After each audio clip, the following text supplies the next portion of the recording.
Türkmenistanyň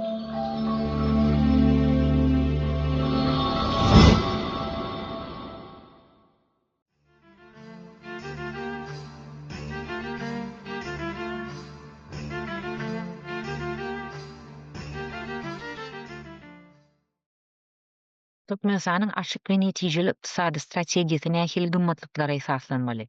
Ýurdumyzyň ummasy tebii gaýlyklaryna, ägert adam potensialyna, mali mümkinçiliklere garamazdan Türkmenistan netijeli garaşsyz döwrewap ykdysady modelini döredip bilmedi. Bazar ykdysadyýetiniň institusional bunýadyny gurmak meselesi çözülmedi. İşerke önümçüligi diversifikasiýa etmek üçin ýekdeje ädim hem ädilmedi. Türkmenistan Orsiýetiň we Hataýyň çeý mal bazasy bolmagyna galýar. Türkmen manady garaşsyz statusa ije bolup bilmedi. Onuň hümeti tebii gaz we neftiň bahasyndan gelip çykýar. Ýurdumyz bazar ykdysadyýetine geçip bilmedi. Hökümetiň bazar ykdysadyýeti diýip adlandyrýan bazary sagdyn bätleşik bolmadan ýurtda uly biznes diňe häkimetden administrasiýa resurslarynyň kömegi bilen döreýär we ösýär. Şu sebäpden Türkmenistanda bar bolan awtoritar ykdysady modeli netijeli we adalatly bolup bilinok we bolup bilmez. Eger syýasy sistemaň maksady ata-babadan däplerini bahanalap awtoritar häkimiýeti gowramak bolsa, ykdysady ösüş iza galaplygyna galýar. Awtoritar dolanýaşy gowrap saklamak ýeketäk maksat hemde oňa ýetmek üçin ýeketäk usul we serişde bolýar. Awtoritar rejim mali serişdeleriň we emlägiň hususy ellerde jemlenmegini hop hasaplaýar. Şonuň üçin hususiýetçilik izlenilmeýär. Şu garaýşa we ykdysady syýasata laýyklykda awtoritar hökümeti ähli aktivlere we mali akymlaryna, halkara maya amallaryna, iri hususy kerhanalaryň hukuklaryny, mümkinçiliklerini şäklendirip berk gözegçilik edýär. Bu şertlerde ykdysady ösüş ileri tutulýan uly bolmaýar. Syýadyýet diňe awtoritar häkimiýetiň büňadyna, popsullygyna ziýan bermeýän görnüşde höwetlendirilýär. Halkara gatnaşyklarda hem şular ýaly maksat öňde goýulýar. Resmi döwlet ara gatnaşyklardan daşary ähli sowda gatnaşyklary çäklendirilýär. Bu bolsa ilkinji nowatda meňdeş awtoritar syýasata ýerýän hökümetler syýasy rejimler bilen gatnaşyklary saklamak syýasatyny alyp barýar. Soňra Türkmenistanyň halkara hyzmatdaşlary ýurdun işerke repressiw ykdysady durmuşyna täsir etmek synaşyklaryndan ýüzegilmegi taýyn. Jemgyýetiň ösüşi, guruplaşmagy we ýygy-ýygyrly döwrewaplaşmagy birinji orunda goýulýan bolsa, ony hökümetiň ykdysady syýasatyna görä manadyň kursy bir bolardy. Garaşsyz hususy ykdysady inisiatiwanyň islenip görnüşine oňyn garalardy. Daşary ýurt maýa goýumlarynyň işçen çekilmegine mümkinçilik berýän aýdyn ykdysady ulgamy, emlak hukuklary, durnukly ykdysady işçenlik üçin institusional şertler arzuw-hyýal bolman iş ýüzünde durmuşa geçirilirdi. Elbetde, bir elle bir maşgalada güýjüň jemlenmegini şäklendirmän, hökümet dolanýaşyň funksiýonlaryny bölmän, deňagramly dolanyş ulgamly döretmek mümkin näl. Açyk, adalatly, netijeli ykdysady syýasatyň esasy maksatlary emlak hukugyny gowramak, bilim ykdysadyýetini döretmek, adam kapitalyny ösürmek we köpçülikliň kiçi we orta telekeçiligi gollamak bolmaly. Bularyň ölçegleri haýsy? Birinji, jemgyýetçilik infrastrukturasynyň ösüşi we kämilleşdirilmeli. Ulu ara gatnaşyk sosial infrastrukturasy.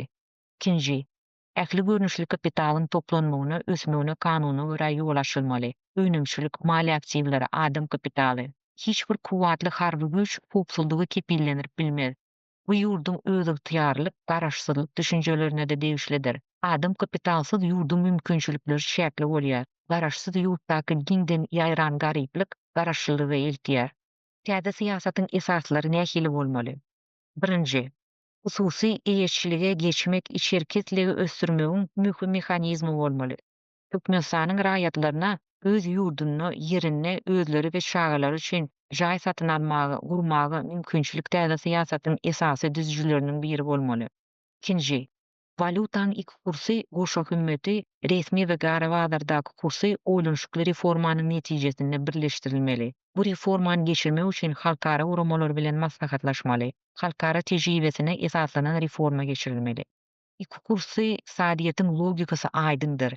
Bu kurs jemgyýet üçin, ykdysadyýet üçin gymmata düşýär. Ähli bazar gatnaşyklaryny, hada kanunlaryny ýoýýar. Ýokary inflasiýa bilen baglanyşykly bolýar. Suwsy pudagyň ösüşini we daşary ýurt maýa goýumlaryna böwet bolýar we ösüşin peselmegine getirýär. İki kurs diňe hökümetiň ýaranlaryna daşary ýurt valutasynyň elýeterli bolan topara peýda getirýär. Hele peýdanyň agyr ýükü ýöneki Türkmenistanyň gerdenine düşýär. Dünýä bankyna görä paralel nirhlaryň bolmagy bilen korrupsiýanyň arasynda güýçli baglanyş bar. 3. Ykdysady işçilikde hökümete onamy dikeltmeli. Ykdysady statistikany ýaşyrmagy besetip, ynsanperwerlik gymmatlyklara laýyk gelýän syýasaty we medeniýeti döretmeli.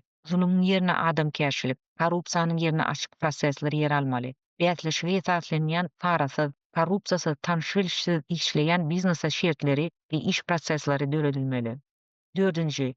Ilatyň islegini ýokurlandyrmaga we işirki bazaryň kuwwatyny düýpgötür giýmeltmäge dönüktirilen ilata gollug bermek üçin işçe we uly gowrumly ykdysady we sosial çäreler durmuşa geçirmeli. Gariplik öwür zulümdür. Garipligi ölçemeli, öwrenmeli we jemgyýetimizde derejesinin azalmagy üçin netijeli syýasaty ilat bilen maslahat edip işläp çykarmaly. 5. Kesgirjili adamlar, maşgalalar, ýaşly adamlar üçin ýeňillikler, jaý edinmek üçin ýeňillikleri, häzirki wagtda ýokary bilim almak üçin kynçylyk çekýänler üçin ýeňillikleri iş ýüzünde döretmeli, durmuşa geçirmeli.